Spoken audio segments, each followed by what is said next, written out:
നമ്മ നമുക്ക് ആ ലഹരി കേരളത്തിന്റെ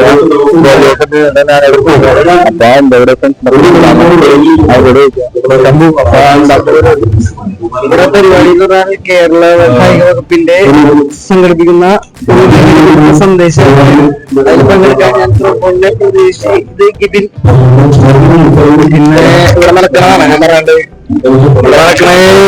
സ്പോർട്സ് കൗൺസിലിന്റെ ലഹരി വിരുദ്ധ സന്ദേശയാത്ര ഞാൻ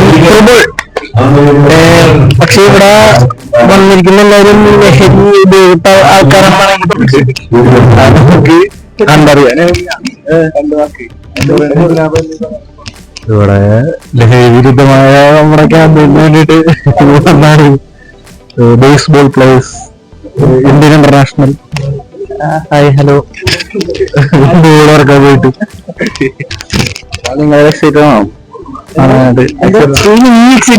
ഞാൻ എക്സൈറ്റഡ് ആണ്. മന്ത്രി വരാനായിട്ട് ഇനി ഏതാനും നിമിഷങ്ങൾ ക്യാമറമാൻ വന്നു. ക്യാമറമാൻ നമ്മുടെ ഫോട്ടോഗ്രാഫി എടുത്തിട്ടുണ്ട്. ക്യാമറമാൻ റെഡിയാണ്. അപ്പൊ നമുക്ക് വെയിറ്റ് ചെയ്യാം. അതിന്റെ ബാക്കി മന്ത്രി കാണിക്കാം. ഓക്കെ, എല്ലാരും സ്പോർട്സിനെ സംബന്ധിച്ചുള്ള കാര്യങ്ങളാണ് ഇവിടെ പറയാൻ വന്നിരിക്കുന്നത്. നമുക്ക് കുറെ പൈസ നഷ്ടത്തിലാണ് ഇപ്പോ. അപ്പൊ അതിനെപ്പറ്റി എല്ലാം സംസാരിക്കാനാണ് ഇപ്പൊ വന്നേക്കുന്നത്. എന്താവും എന്തെന്ന് കാണാം. എന്തെങ്കിലും പറയാനുണ്ടോ?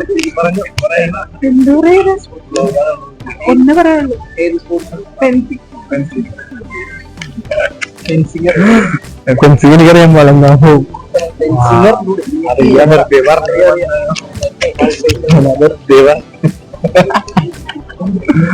അപ്പൊ നമുക്ക് ഇവിടെ വന്നിട്ട് മന്ത്രിക്ക് ചോദിക്കാൻ മെയിനായിട്ട് മോറിലൊക്കെ നമുക്ക് ചോദ്യങ്ങളില്ല. നമ്മ ഇവിടെ കൂടിയൊക്കെ ഒട്ടനവധി എന്താണ് ഒട്ടനവധി സ്പോർട്സ് തന്നെ ദേശീയ അന്തർദേശീയ താരങ്ങളാണ്. നമുക്ക് അന്തർദേശീയ താരത്തിൽ നമ്മൾക്കുണ്ട്. അപ്പോൾ നമുക്ക് അന്തർദേശീയ പോയപ്പോഴുള്ള എക്സ്പീരിയൻസ് പറയാൻ പറയാം. കണ്ടു നീ ഇന്റർനാഷണൽ നേപ്പാളിൽ പോയപ്പോൾ ഒരു എന്താണെന്ന് വെച്ചാൽ അവിടുത്തെ കാര്യങ്ങളോ അത് അനുഭവങ്ങളോ ഷെയർ ചെയ്യാൻ പറ്റും നമ്മളെ. ഒന്നാമത്തെ കാര്യം പൈസ കൊടുത്താണ് ഞാൻ പോയി കളിക്കാൻ. അപ്പൊ അവിടെ പൈസ കൊണ്ടുള്ള കളിയാണ്. അവിടെ പൈസ കൊടുക്കുക കളിക്കാൻ പോവാ. ഏതാണെങ്കിലും ഇപ്പൊ നാഷണൽ ആണെങ്കിലും ഇന്റർനാഷണൽ ആണെങ്കിലും നമ്മൾ പൈസ കൊടുത്താലും ഇപ്പൊ പോകാൻ പറ്റുള്ളൂ.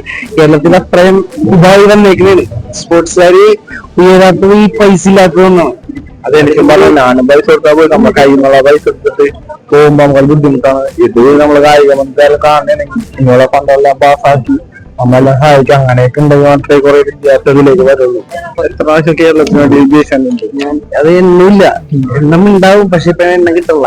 കുറെ കളിച്ചിട്ടുണ്ട്. അത് പകുതി പൈസ കൊടുത്തായിരുന്നു, പകുതി പൈസ ഇല്ലാതായിരുന്നു. അന്നൊക്കെ കേരള സ്പോർട്സ് കൗൺസിൽ നമ്മൾ സഹായിക്കുമായിരുന്നു. ഇപ്പൊ ആ ഒരു സഹായമില്ല. അത് ചോദിക്കാനാണ് നമ്മൾ. പക്ഷെ ജയിക്കാൻ പ്രശ്നം എന്ന് വെച്ചാൽ 10 പേര് ആ 10 പേർക്ക് ജയിക്കാൻ പറ്റുള്ളൂ. ഞാനാണ് ഈ ഇതിന് പറയുന്നത് അങ്ങോട്ടൊക്കെ ചിക്കും മഹാവിപത്ത് ചെറുക്കാൻ ഒന്നിച്ച് കളിച്ചാൻ പറ്റിയതാണ്. നമ്മൾ ഒരുമിച്ച് കളിച്ചാൽ പ്രശ്നം എന്താ വെച്ചാല് ഇവിടെ ഒരു 10 ചോദ്യം ചോദിക്കാൻ പറ്റുള്ളൂ. 10 ചോദ്യം ചോദിക്കാൻ നേരത്തെ ഇപ്പൊ ഒരാള് 1, 2 അങ്ങനെ എല്ലാ 10 പേരായി ഇവിടെ. അപ്പൊ ഇപ്പൊ എനിക്കൊരു ചോദ്യം ചോദിക്കാൻ പറ്റില്ല. എന്റെ പേരില്ല, പറ്റില്ല. ആദ്യം ഒന്നല്ല ചോദിക്കാം. അതാണ് നമ്മൾ ചോദിക്കാന്ന് പിന്നെ പല കാര്യമില്ല.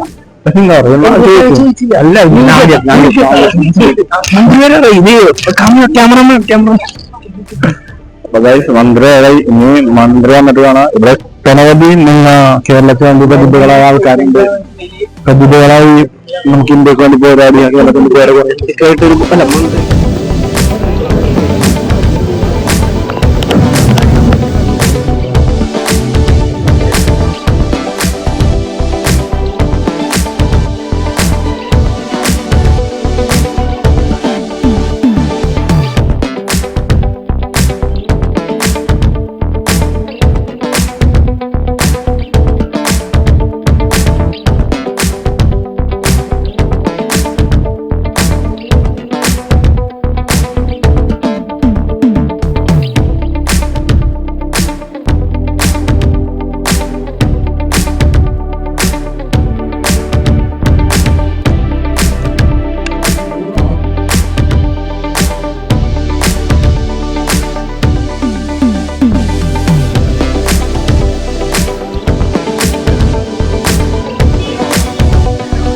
കുറെ നാളായി കളിക്കാണ് കണ്ടിട്ട് പിന്നെ കുറെ കാലത്ത് എന്താ പറയാ